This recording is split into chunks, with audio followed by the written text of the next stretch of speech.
midway point, but you can check that out. It's a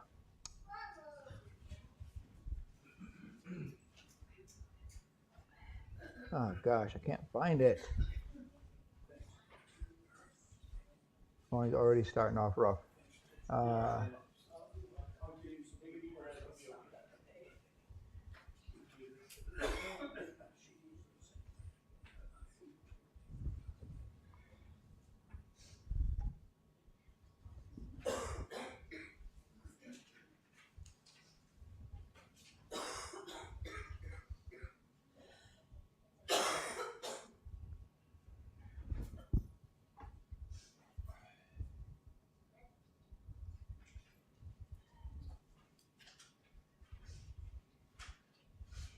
I'll start off with an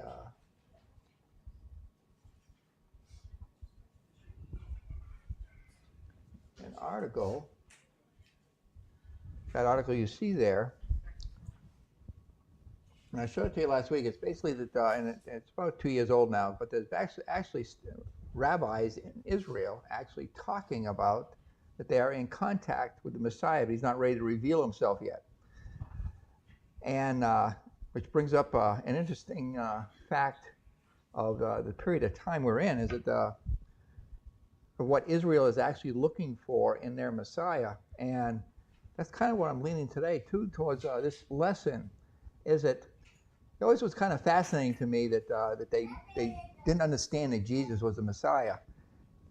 And it's because they were looking for this king type, and they actually have a term they call Ben Joseph. Ben Joseph and Ben David, as kind of like two different messiahs per se. And so that's why they were looking for a king, and that is not what they received in 30 AD. And so they're still looking for that king. And I find it fascinating that they still kind of look towards two different messiahs almost. And so that when I saw this article about them talking to the Messiah, I would assume they're thinking along the lines of the one that will be kingly, which will be the Antichrist that we know and we've been talking about, a world leader, someone who's going to come in and take control. But we still have the other Messiah, the one that Jesus represents both of them. And the fact that there's only one man, not two.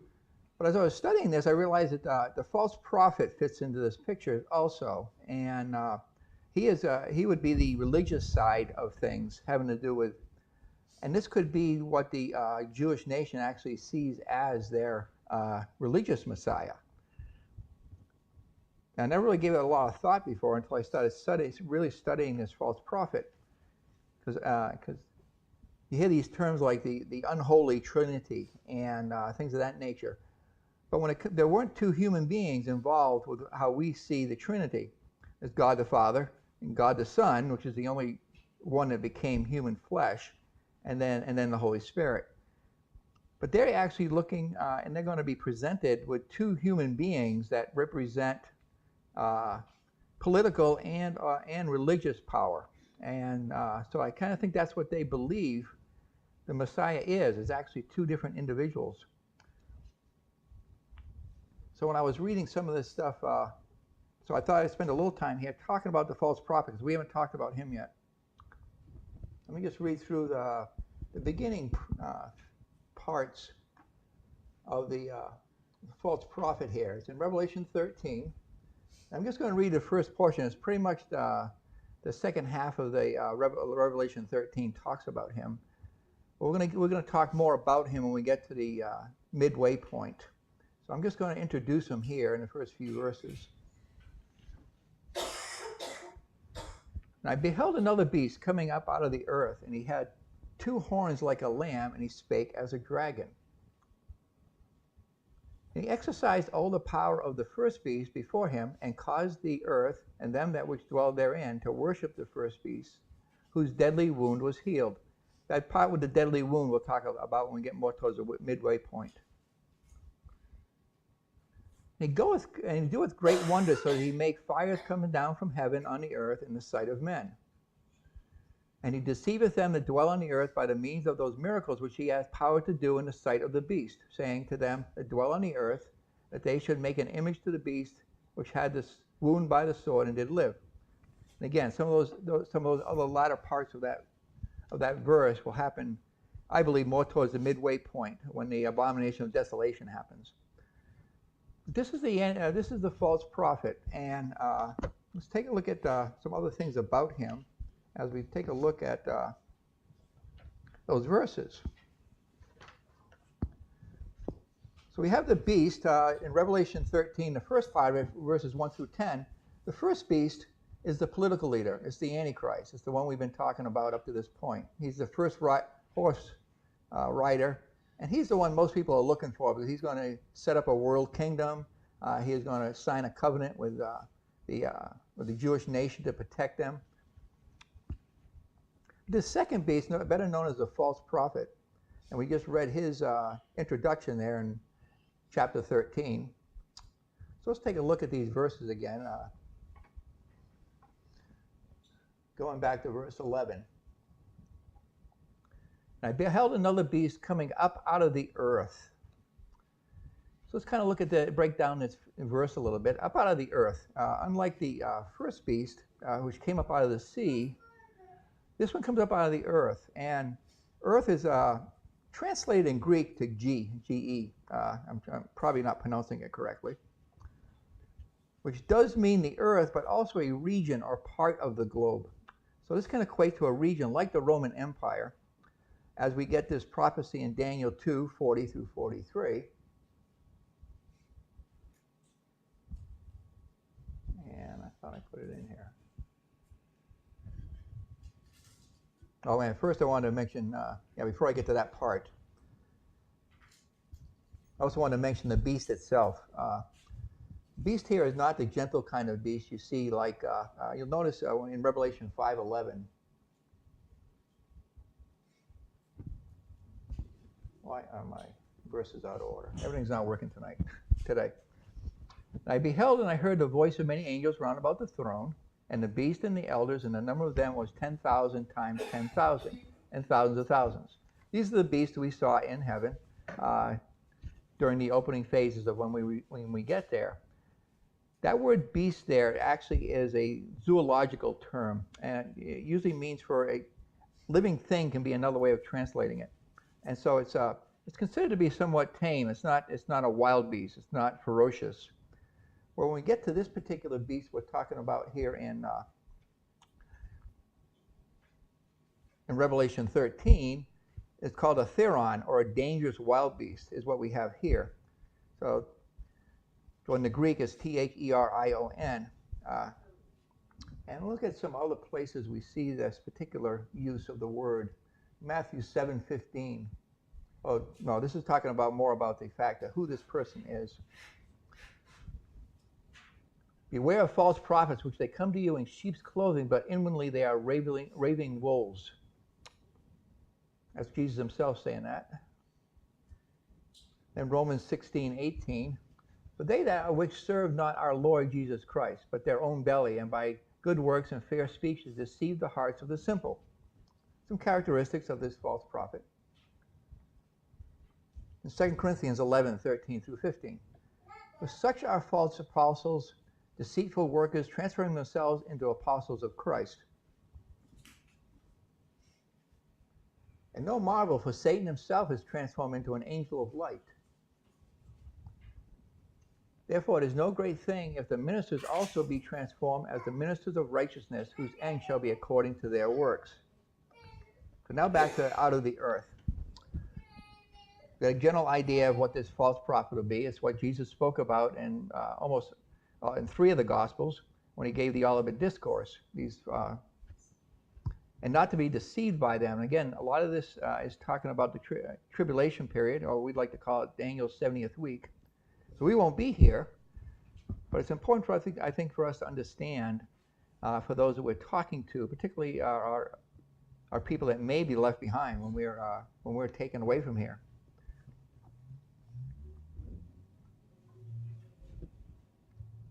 So back to Daniel 2.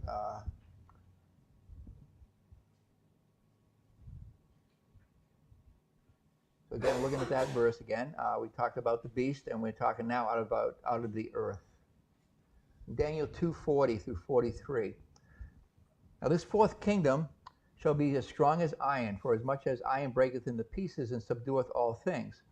And as an iron that breaketh all things, shall it break into pieces and bruise. This was talking about the Roman Empire. We talked about back in Daniel 2. And in the beginning phases, the Roman Empire took over, and they ruled with a rod of iron, more or less.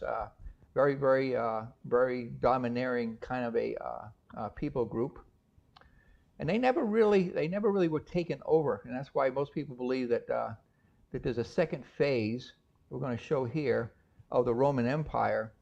That's going to be basically the empire of the Antichrist. And as we get into this other latter part of Daniel 2, we're going to see that here.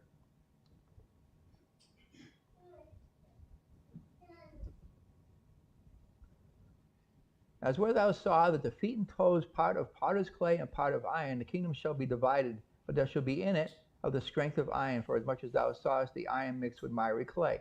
Again, that's still talking about the first Roman Empire. It was in two parts. It was an east part and a west part. Verse 42. And as the toes of the feet were part of iron and part of clay, so the kingdom shall be partly strong and partly broken. Now when we get into the toes, that's when we get into the second phase of this empire. As we mentioned earlier, there's a verse that also talks about the Antichrist is going to divide the region into 10 regions. And that's going to be what you see here, the 10 toes. Whereas thou sawest iron mixed with miry clay, they shall mingle themselves with the seed of men, they shall not cleave one to another, even as iron is not mixed with clay. So again, this is talking about the same Antichrist. And I think this verse has a lot to do with how he's going to control people. There's a lot of talk now about this, about actually making us non-human by basically changing our DNA. And it's called CRISPR, and it's be able to manipulate the human genome into something else, basically programmable babies is what the talk is. Right now it's illegal.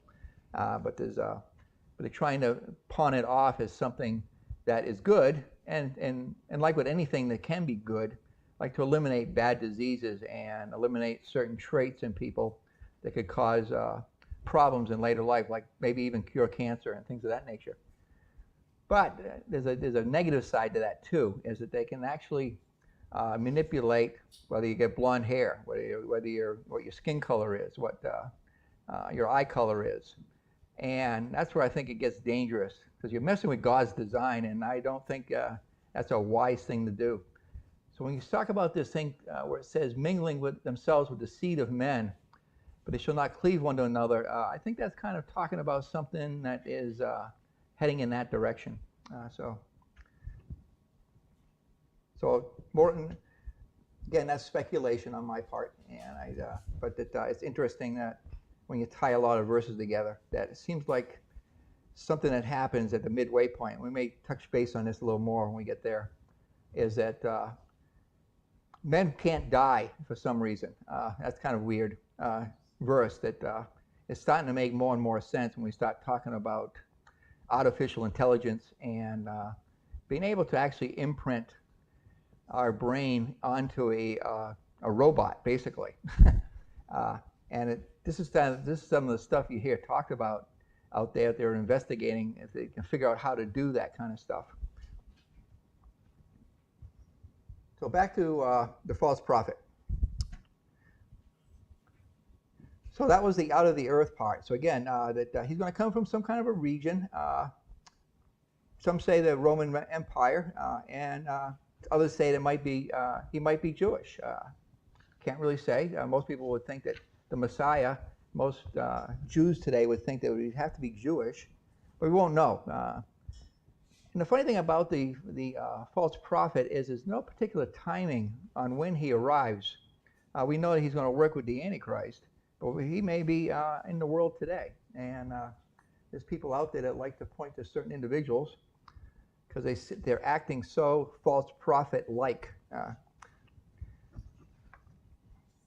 Okay, 2 horns like a lamb. When we get into Daniel 8, it talks a little bit more about this particular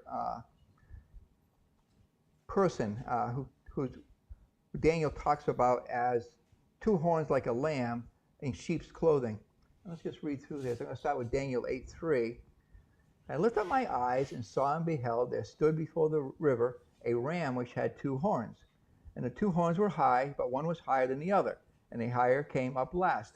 And again, this is talking, it's like a dual use verse because it's also talking about a kingdom that existed back then, which was Greece, I believe. Yeah, because it had to do with, no, this was actually Medes and Persians. The 2 horns represent Medes and Persians.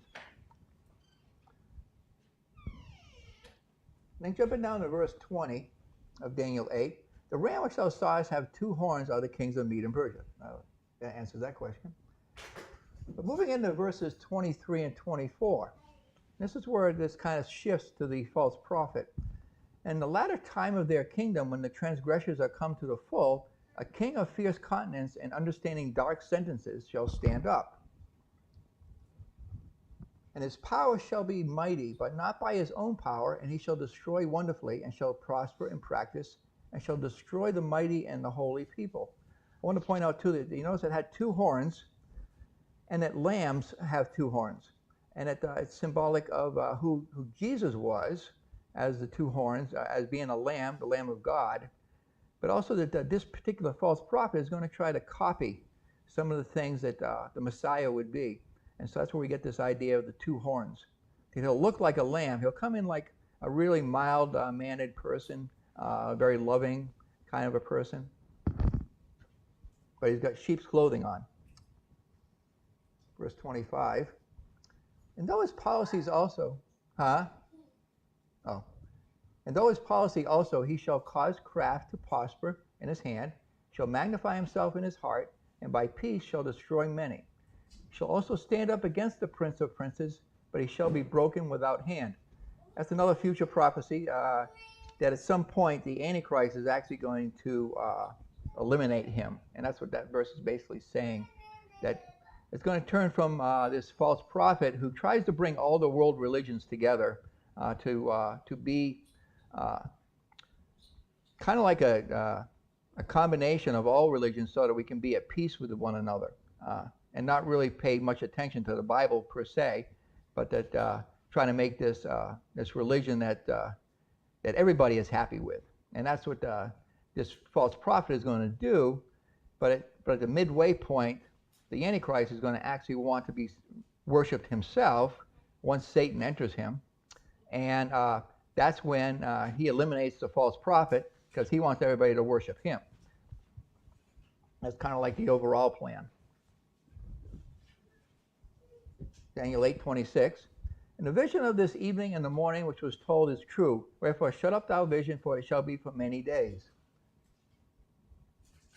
And I, Daniel, fainted and was sick certain days afterward. I rose up and did the king's business, and I was astonished at the vision, but none understood it. Again, this is you can imagine what Daniel's thinking about some of these visions. And he went on to heaven way before any of this stuff was even came to fruition. So he's writing this stuff down, not having any clue.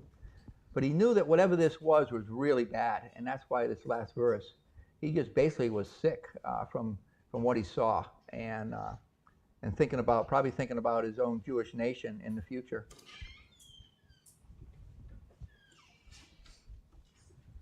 So I guess I want to mention something here that, and I know there's some people here that used to be Catholic, but I want to show you an article that I found. It's actually not that old. It's only about a year old, and it's something that's happening. And I just wanted to point to it because it's symbolic of trying to get everybody thinking alike, all the religions of the world. And let me put this picture up here real quick.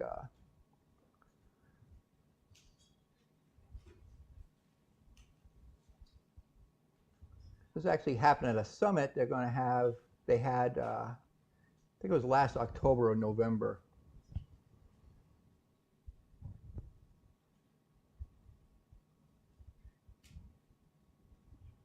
Here you got a picture that was on the front page of a newspaper that the Catholic Church puts out. And the article there is in there. I printed in the article on the actual paper. I'll just read through it. I'm not sure I'll read the whole thing. But it's from a Catholic newspaper called America the Jesuit Review. We see here the Pope actually pouring some dirt into a tree. And this is a summit to talk about the fact that the world is neglecting the earth. And of course, we hear about this climate change stuff all the time. And he brought together 40 religious leaders of the world to make a summit, like to make a promise to come together to unite as one against this problem of us destroying the planet. And of course, what I found interesting about this article is who those 40 faith leaders were. And they're listed there, and I think I'll just, this was October 4th at the Vatican, and addressed to all governments participating in the 26th UN Climate Change Conference in Glasgow, Scotland, October 31st to November 12th, 2021 is when it happened. The appeal calls for decisive international political action to combat climate change and to safeguard, restore, and heal our wounded humanity and home entrusted to our stewardship. This all sounds great, and don't get me wrong, I think that we should do our best to not pollute our country and do our best to clean up after ourselves and not allow trash to gather. And even when it comes to trying to filter the air and clean water and things of that nature. I agree with all that. But the thing we got to realize is who is in control of that. God is the one who's in control of that, not us. And here you get the impression that they're trying to bypass God and say that we have to do it and that God has no hand in it. And I think that's the mistake we're making. We're starting to worship the creation rather than creator. And so that's the impression I got when I read this. And it goes on to talk about future generations will never forgive us, and that 84% of the world's people that identify with faith and come from main Christian denominations.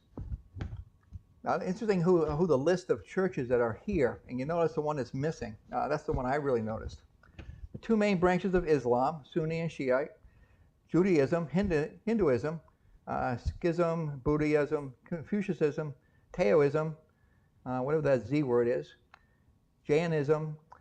Christians presented at the signing in the Vatican include Pope Francis, Bartholomew I, and his big long name, Metropolitan Hilarion of the Russian Orthodox Church, representing Patriarch Kirill, and the Archbishop Justin Welby of Canterbury. I don't see any Christian pastors in there at all. Representing the Angelical Communion. Muslim representatives include the Grand Imam of Al-Azhar, Ahmad Muhammad from Egypt. Some of these names I'm not going to try to pronounce. But they're all basically religions that exclude the ones that actually believe wholeheartedly in the Bible. I just found that rather interesting. So what I'm basically getting on here is that I'm not saying it's the Pope, but that he sure seems to be applying for the job, because the whole purpose of this false prophet is he's going to try to bring all the world religions together, whoever he is, and it ultimately to serve under the Antichrist. And so that is my take on that part of it. And we'll move on to verse 12. So Revelation 13, verse 12. And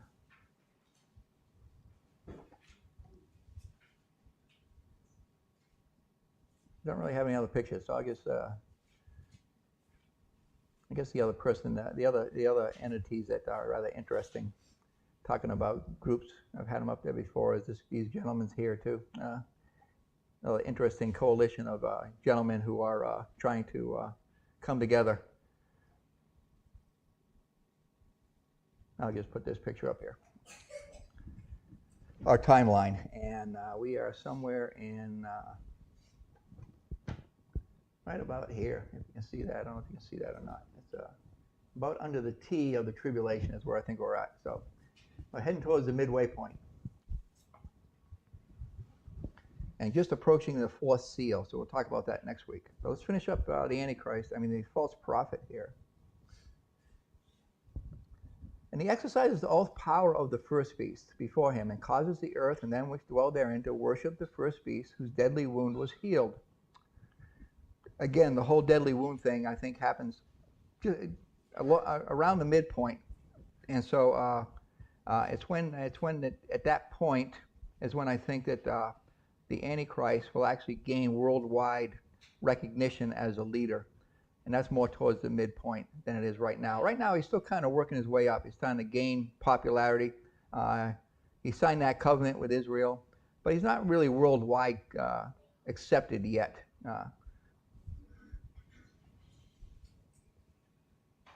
So it's probably when the false prophet comes in, and he's thinking the best way to get to the world is to try to unite all the religions of the world.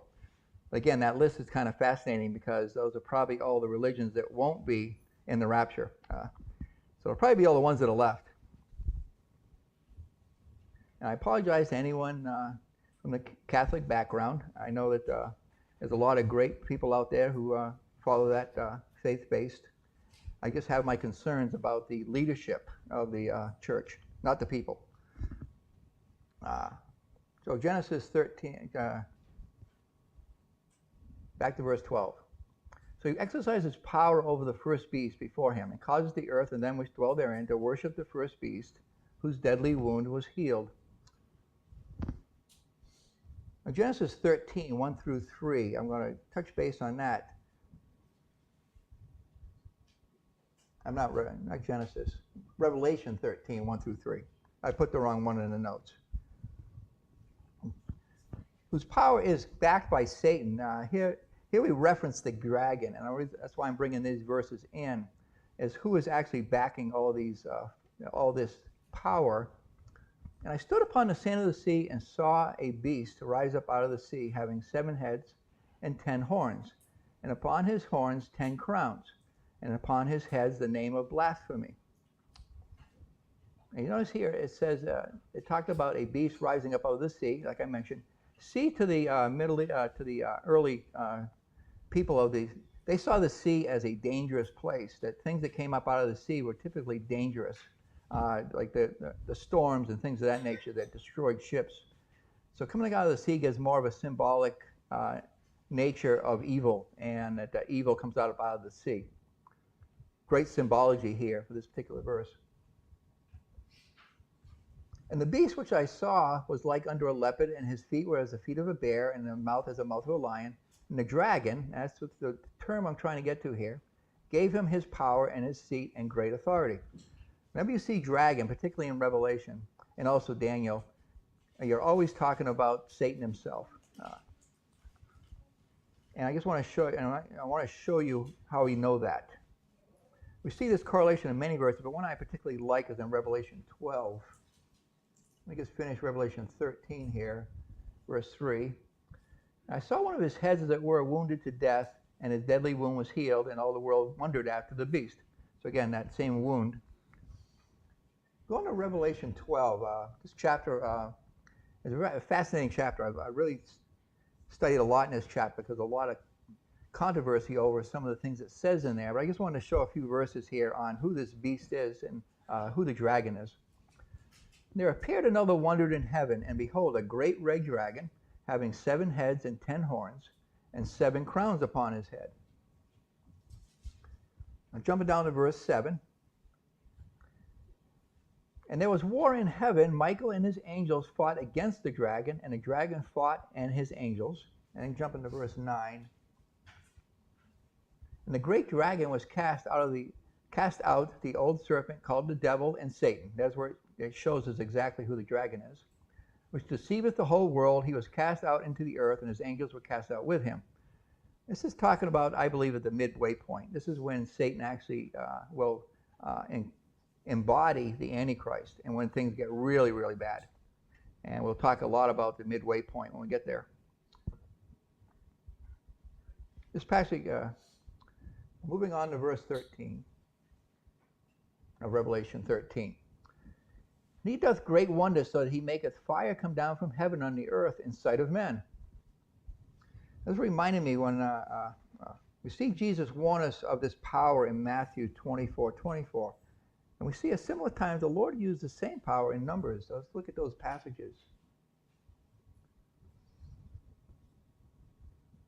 But there shall arise false Christs and false prophets, and shall show great signs and wonders, insomuch that if it were possible, they shall deceive the very elect. So again, these false prophets, and that even Jesus said they're going to show great signs and wonders. That people that don't know the Bible real well are going to be deceived somewhat, if it were possible. Of course, in those cases, they're going to have the help of the Holy Spirit. Even within the tribulation, I believe that those who actually turn their lives over to Christ are going to be much more enlightened as to what's going on. So it says they shall deceive the very elect, but it won't be possible. God won't allow it. In Numbers 16:35, this is where the Lord himself used a very similar tactic. And it was something Satan loves to do, is to copy Christ. And there came out a fire from the Lord and consumed the 250 men that offered incense. This was during a period where they were blatant sin under Moses, and they opened up the earth and captured a bunch of people, and some escaped dying that way, so the Lord actually brought fire down on them. So I just want to say that show that these particular things have happened in the past. Okay, moving on to verse 14 of Revelation 13. And deceiveth them that dwell on the earth by the means of those miracles which he had power to do in the sight of the beast, saying to them that dwell on the earth, that they should make an image to the beast, which had the wound by a sword and did live.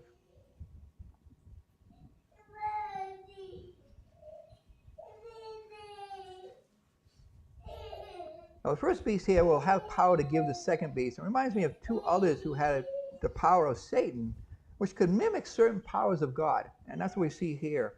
We're going back to the Exodus, when there was two of Pharaoh's magicians had a little bit of power that Satan gave them. So they could do certain things to kind of like copy what God was allowing Moses to do. And I just thought I'd show the comparison here in Exodus. In Exodus 7, I'm just going to read a few verses that point to this. When Pharaoh shall speak unto you, saying, show a miracle for you, then they shall say unto Aaron, take thy rod and cast it before Pharaoh, and it shall become a serpent.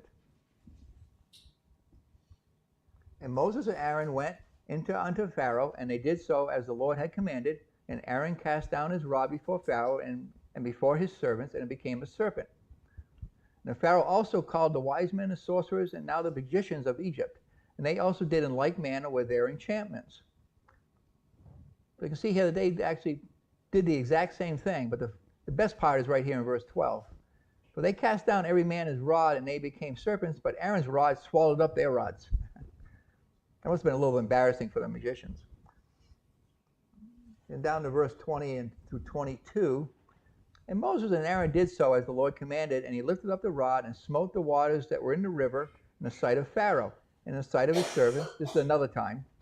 And all the waters that were in the river turned to blood.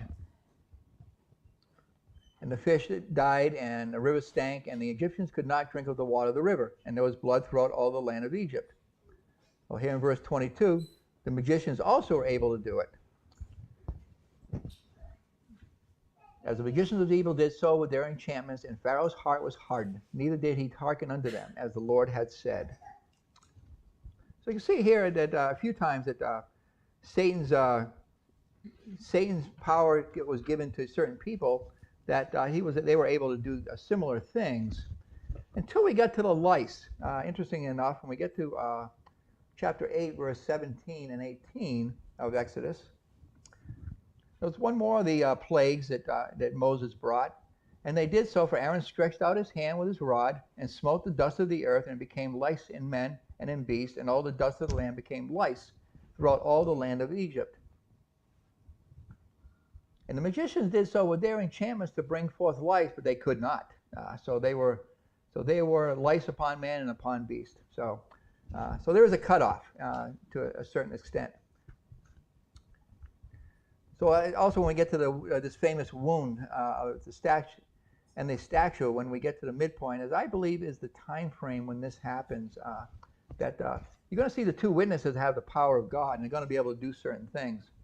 And I can kind of see here that a similar thing, that the Antichrist is going to be trying to do some of the similar things. But he's going to come a little bit short because at first he's not successful at killing the two witnesses. So basically we see here that the Antichrist and the false prophet are working in concert to deceive the Jewish nation into believing they are the prophesied Messiah they have been looking for. Realize that I'm not real familiar with this theory of the two prophesied messiahs known as Ben David and Ben Joseph. One's political and one's religious, but even up to Acts 1:6, I found it fascinating that even the disciples that spent 3 years with the Messiah themselves and knew probably him very intimately, a lot more than we even have in the Bible, are still questioning when he's going to do this part, and that in Acts 6. When therefore will come together, they asked of him, saying, Lord, will thou at this time restore the kingdom to Israel? So you see, they're still looking for that King David idea that's going to take over the Roman Empire and destroy it. And so I think that's where the philosophy of, even to this day, that idea of Ben David and Ben Joseph being more the religious side, the righteous side, and being David being the king and warrior side of the future kingdom, which is not totally false. When you study Ezekiel and you look at the Millennium Kingdom, David will be there as a king, and so won't Jesus as the Messiah. So I can see where the confusion is for the rabbis, but the biggest problem is the fact that they did not recognize. And if you read through, I won't read through it, we're running out of time. But if you get a chance, read through Isaiah. I'll read through Zechariah 9:9 through 10. Rejoice greatly, O daughter of Zion. Shout, O daughter of Jerusalem. Behold, thy king cometh upon thee. He is just and having salvation, lowly riding upon an ass, and upon a colt, the foal of an ass. Now we know this happened because we saw it happened on Palm Sunday. We celebrate every year. But the next verse is what I think that they were looking for. And that didn't come at that point. And I will cut off the chariot from Ephraim, and the horse from Jerusalem, and the battle bow shall be cut off, and he shall speak peace unto the heathen. His dominion shall be from sea even to sea, and from river even to the ends of the earth. That part didn't happen at that point, and I think that's what was a little discouraging, maybe for the rabbis of that time frame. So that's why it's not a good excuse, but that's because there's two other places in the Bible that they were ignoring. And that's Isaiah 53. Just about the whole chapter talks about Jesus' first coming. And it's a great chapter. I recommend reading it. And also over in Psalms 22. I recommend reading that one also. And it talks about Jesus and his prophecy of his first coming. And maybe we'll just kind of touch base on that next time. We're already quarter of, so I'll stop here. And if you have a chance, read through that. It's a great... Both those passages, you can see Jesus written all over it. And so these same rabbis were ignoring those two. So we'll end with a prayer. Thank you, Lord. Oh, thank you so much for the promises that you give us in your word, and all these great prophecies, Lord, that show us that you are exactly who you say you are, and that we can look forward to all those prophecies in the future that you also promised. And we give you praise and thanks for all that you do, Lord.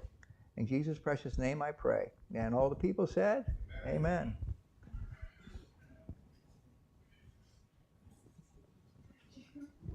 Okay. If you got any questions, I know I didn't leave much time for that. I keep trying to.